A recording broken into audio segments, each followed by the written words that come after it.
तुलसी तुलसी सब कहे, तुलसी जंगल की घास, ये तो महिमा रघुनंदन की, तुलसी हो गए तुलसीदास। ओम साई राम मित्रों, आज का ब्लॉग आप सभी हमारे साई परिवार के लिए विशेष लाभकारी और कल्याणकारी है, क्योंकि आज के ब्लॉग में अपने साई परिवार के लिए साईं बाबा का बहुत ही गुप्त उपाय लेकर के आए हैं, जो अपने आप में दिव्यतम है। इसकी ऊर्जा आपको स्वयं महसूस होगी और जिस उद्देश्य से, जिस मनोकामना के लिए यह उपाय करेंगे, यह तत्क्षण और तत्काल पूरी होती है, क्योंकि इस उपाय को करते ही बाबा की ऊर्जा सक्रिय होती है, आपके समस्त दुख दर्द को दूर करने के लिए, आपको सफलता के मार्ग को प्रशस्त करने के लिए।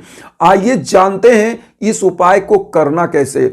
तो सबसे पहले सावधानी आप जान लें, इस उपाय में जो भी मनोकामना आपकी है, किसी को आपको शेयर नहीं करना है। अपनी मनोकामना आपको स्वयं जानना है, किसी को नहीं बताना है, केवल साईं जानेंगे और आप जानेंगे जो मनोकामना लेकर के आप इस उपाय को करने जा रहे हैं। तो इस उपाय को करने के पहले आपको मनोकामना को अपनी गुप्त रखना है। तो पहला चीज आपको यह जान लेना है। अब यहां पर आते हैं, इस उपाय को किस दिन करना है। इस उपाय को गुरुवार के दिन करना है, क्योंकि गुरुवार इसलिए विशेष है, यह गुरु का दिन है। इस दिन भगवान विष्णु का दिन, और भगवान विष्णु के साथ मां लक्ष्मी निवास करती हैं, तो इसलिए यह अपने आप में दिव्यतम उपाय है। आइए इस चीज को जानते हैं कि क्या क्या चीज लेना है। देखिए, सबसे पहले चूंकि गुरु का उपाय कर रहे हैं, तो पीले पुष्प की व्यवस्था कर लेंगे, एक घी का दीप ले लेंगे, एक धूप बत्ती ले लेंगे, एक लोटा जल ले लेंगे। यह उपाय आपको करना कब है? ब्रह्म मुहूर्त में आपको इस उपाय को करना है, एकदम अर्ली मॉर्निंग। इस उपाय को एकदम अर्ली मॉर्निंग ब्रह्म मुहूर्त में आप एकदम नहा धो लीजिए। जब एकदम वातावरण शांत हो, चुपचाप आपको इस उपाय को करना है। आप एक दिन पहले ही व्यवस्थाएं कर लें कि आपको इसमें क्या क्या चीज, जैसे पीला पुष्प आपको लेना है, तो पीला पुष्प की व्यवस्था, धूप बत्ती, घी का दीप, एक लोटा जल, इन चीजों की व्यवस्था करके आपको क्या करना है? ब्रह्म मुहूर्त में उठकर दैनिक क्रियाकलाप से निवृत्त होकर साफ स्वच्छ वस्त्र धारण करना है, और उसके बाद एक नारियल आपको ले लेना है। नारियल और कुछ दक्षिणा, और एक सफेद कागज ले लीजिएगा। सफेद कागज पे थोड़ी सी हल्दी छींटा मार दीजिएगा, और रेड इंक की पेन से ऊपर लिखिएगा ओम साई राम, और अपनी जो गुप्त मनोकामना है इस कागज पर आपको लिख देना है। ऊपर कागज में ओम साई राम, फिर अपनी मनोकामना, फिर ओम साई राम, फिर उसके बाद कागज को फोल्ड कर दीजिएगा। थोड़ी सी हल्दी आप इस पे छींटा मारिएगा, उसके बाद वहां रख दीजिएगा। अब आप यहां ध्यान दीजिए, सबसे पहले घी का दीप प्रज्वलित कर दीजिएगा। घी का दीप प्रज्वलित करने के बाद धूप बत्ती प्रज्वलित कीजिएगा। लोटे के जल से थोड़ा सा एक पुष्प लेकर चारों तरफ आप यह जो है जल को छिड़क दीजिए। बाबा के ऊपर भी छिड़किए, और कुमकुम, रोली, चंदन या हल्दी पीला हो तो उसी से बाबा को तिलक करिए, वही तिलक स्वयं करिए, और अगर शिरडी की ऊदी आपके पास है तो वह तिलक स्वयं कर लीजिए। अब यहां पर जो आपने कागज फोल्ड किया उसको ले लीजिए। नारियल आप ले लीजिएगा, नारियल में हल्दी से स्वास्तिक का निशान बना लीजिए, और कलावा अपना संकल्प बोलते हुए, जो कागज में आपने लिखा है उसी संकल्प को बोलते हुए इस नारियल में 7 बार आप लपेट दीजिएगा। कलावे को, जो संकल्प आपने कागज में लिखा है रेड इंक की पेन से, उसको बोलते हुए 7 बार इस नारियल में कलावा, मतलब जो रक्षा सूत्र होता है, वह लपेट दीजिएगा। रेड कलर का या पीले कलर का कलावा आपको मार्केट में मिल जाएगा, उसको इस पे लपेट दीजिएगा। लपेट के कागज, नारियल और दक्षिणा ये चीज ले लीजिएगा, और पीला पुष्प आप हाथ में रख लीजिएगा। बाबा के श्री चरणों में आप इसको अपनी मनोकामना बोलते हुए और बाबा का एक बार 11 वचन बोलिएगा। जो शिरडी में आएगा आपद दूर भगाएगा, चढ़े समाधि की सीढ़ी पर, पैर तले दुख की पीढ़ी पर, त्याग शरीर चला जाऊंगा, भक्त हेतु दौड़ा आऊंगा, मन में रखना दृढ़ विश्वास, करे समाधि पूरी आस, मुझे सदा जीवित ही जानो, अनुभव करो सत्य पहचानो, मेरी शरण आ खाली जाए हो तो कोई मुझे बताए, जैसा भाव रहा जिस जन का वैसा रूप हुआ मेरे मन का, भार तुम्हारा मुझ पर होगा, वचन न मेरा झूठा होगा, असहायता लो भरपूर, जो मांगा वह नहीं है दूर, मुझ में लीन वचन मन काया, उसका ऋण कभी चुकाया, धन्य धन्य वह भक्त अनन्य, मेरी शरण तजले नानन। ये बाबा का 11 वचन बोलने के बाद दक्षिणा, नारियल और जो मनोकामना वाला कागज आपने लिया, जो अर्जी टाइप का लिखा है, इसको बाबा के चरणों में अर्पित करिएगा और एक माला यहां पर आप जप करिएगा।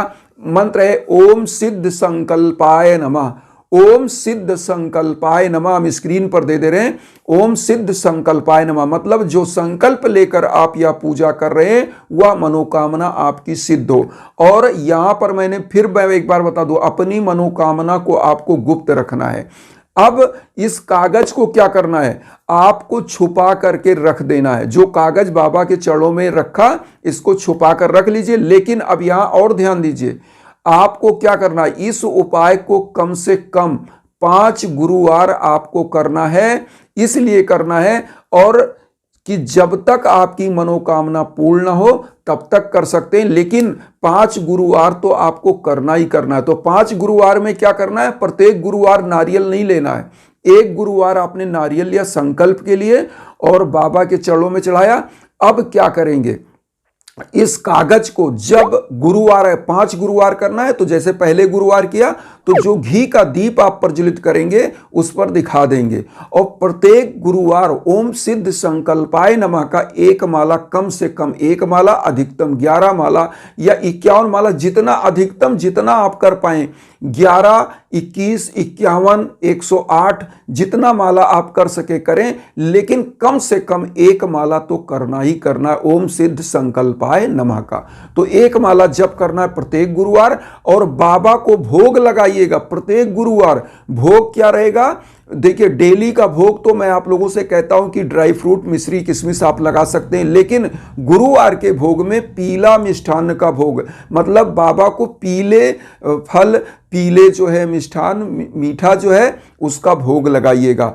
तो ये जो है बाबा को अति प्रिय था। और पीला मिष्ठान, इसलिए पीला चीज बाबा को, पीला पुष्प इसलिए अर्पित किया जाता है कि गुरुवार का दिन गुरु का जो कलर होता है वह पीला माना जाता है। तो पीले चीज का आप उनको मिष्ठान का भोग लगाइएगा, प्रत्येक परिवारों में वितरित करिएगा, लेकिन अपनी मनोकामना गुप्त रखिएगा, कभी नहीं बताना है। क्योंकि देखिए एक चीज यहां बता दें कि आप सोचेंगे बार बार मैं कह रहा हूं मनोकामना गुप्त रखें। मनोकामना इसलिए गुप्त रखना चाहिए कि जब आपके जीवा से शब्द निकल जाते हैं तो उसकी ऊर्जा समाप्त हो जाती है। जब कहावत है ना कि बंद मुट्ठी लाख की, खुली मुट्ठी खाक की, तो जो चीज गुप्त होती है उसका एक पावर होता है, और जो चीज खुल गई वह एकदम मिस हो जाता है, ब्लंट हो जाता है, तो उसमें कोई ऊर्जा रह नहीं जाती। तो इसलिए अपनी मनोकामना को गुप्त रखिए। और बाबा का जो उपाय है यह सबसे गुप्त उपाय है। जब भी पूजा करना है ब्रह्म मुहूर्त में ही करना, यह भी ध्यान दीजिएगा। तो इस उपाय को करने के बाद अब आप कहेंगे नारियल और दक्षिणा का क्या करना है। तो इस नारियल और दक्षिणा को आप क्या करिए, चुपचाप किसी साईं मंदिर में या किसी भी मंदिर में आप ले जाकर के दान कर दिएगा। दक्षिणा को दान पात्र में डालिएगा, नारियल को चढ़ा दीजिएगा। अगर आपके आसपास मंदिर नहीं है तो आप एक काम करिएगा, किसी बहते हुए जल में, नदी में, पवित्र सरोवर में इस नारियल को आप तैरा सकते हैं अपनी मनोकामना बोलकर, या पीपल के वृक्ष के नीचे रख सकते हैं। क्योंकि पीपल का जो वृक्ष होता है ये सबसे पवित्रतम वृक्ष माना जाता है हमारे हिंदू परंपरा में। तो आप पीपल वृक्ष के नीचे भी नारियल को रख सकते हैं। और दक्षिणा तो किसी मंदिर में ही डालना है। और यहां पर एक चीज और बताएं, 5वें गुरुवार को आप क्या करिएगा, किसी भी मंदिर के पास जाइएगा, जो गरीब हो वहां कुछ फल लीजिएगा, गरीबों को ओम साई राम कहते हुए फल का दान करिएगा। और जब फल का दान करेंगे तो आपको तत्काल फल प्राप्त होगा। बाबा की कोई भी पूजा अगर की जाए और दक्षिणा दान नहीं किया जाता है तो उसका फल थोड़ा कम मिलता है, छीड़ हो जाता है। इसलिए कोई भी पूजा करिए तो दान दक्षिणा जरूर करिए। बाबा स्वयं अपने जीवन काल में जो मांग कर लाते थे, भिक्षाटन करके आते थे, वह बना करके लोगों में दान कर देते थे, जीव जंतुओं को खिला देते थे, गरीबों दीन दुखियों को खिला देते थे, खिचड़ी बनाकर बांट देते थे। तो हम लोग अपनी कमाई का दशांश का अगर दान करें तो अक्षय पूंजी बन जाती है और सदैव हमारे ऊपर बाबा की कृपा बनती है। और जब भी जीव जंतुओं की, गरीबों की, दरिद्र नारायणों की सेवा करते हैं तो निश्चित रूप से आपका भाग्य उदय हो जाता है तत्काल। तो आइए जानते हैं अब कि यहां पर सबसे बड़ा एक पॉइंट यह जान लें कि बाबा का यह उपाय गुप्त रूप में इसलिए करना है कि अपनी मनोकामना को एक तो बताना नहीं, दूसरा चुपचाप ब्रह्म मुहूर्त में ही आप इस उपाय को करिएगा। इसको इसलिए हम बता रहे हैं, ब्रह्म मुहूर्त में वातावरण एकदम शांत होता है और ऐसे समयों में ही आपको पता होगा, अगर आप शिरडी जाते हैं तो काकड़ आरती एकदम भोर में 3 से 4 बजे वहां कपाट खुल जाते हैं, गेट खुल जाते हैं मंदिर के, और वहां पर लोगों की आप देखे होंगे लाइन लग जाती है। तो उस समय बाबा की ऊर्जा सबसे ज्यादा सक्रिय होती है, समस्त देवताओं की ऊर्जा इस पृथ्वी पर होती है। तो आपके घर में दुख, दरिद्रता, निर्धनता जो है वह दूर होती है और घर परिवार सुखमय होता है और आपकी मनोकामना सिद्ध हो जाती है। यहां पर एक चीज और बताएंगे, अगर आपके जीवन में भीषणतम बाधाएं चल रही हैं, शादी विवाह में दिक्कत चल रही है, बिजनेस व्यापार में घाटा लग रहा है, या किसी भी क्षेत्र में आपको असफलताएं बार बार मिल रही हैं, तो ऐसे समयों में आप यज्ञ याजन हवन पूजन जरूर अपने नाम गोत्र पर संकल्प कराकर कराइए।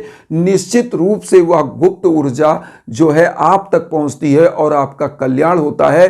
तो इसीलिए हम आप लोगों को अपने व्हाट्सएप का नंबर भी आपको हम वीडियो के बीच बीच में दे रहे हैं, तो आप लोगों की सहूलियत के लिए कि आप लोगों को कहीं भटकना ना पड़े, आप तत्काल उस पर कॉल करिए, मैसेज करिए, हम हमेशा आपके लिए उपलब्ध हैं। इन्हीं भावनाओं के साथ एक चीज और कहेंगे कि वसुधैव कुटुंबकम की जो भावना हम लेकर चल रहे हैं, उसमें आप सभी लोग चैनल को सब्सक्राइब करके हमें भी अपना परिवार बनाइए और उन साईं भक्तों तक वीडियो को जरूर शेयर करिए जो किन्हीं कारणों से कष्ट में, दुख में। इसी भावना के साथ ओम साई राम।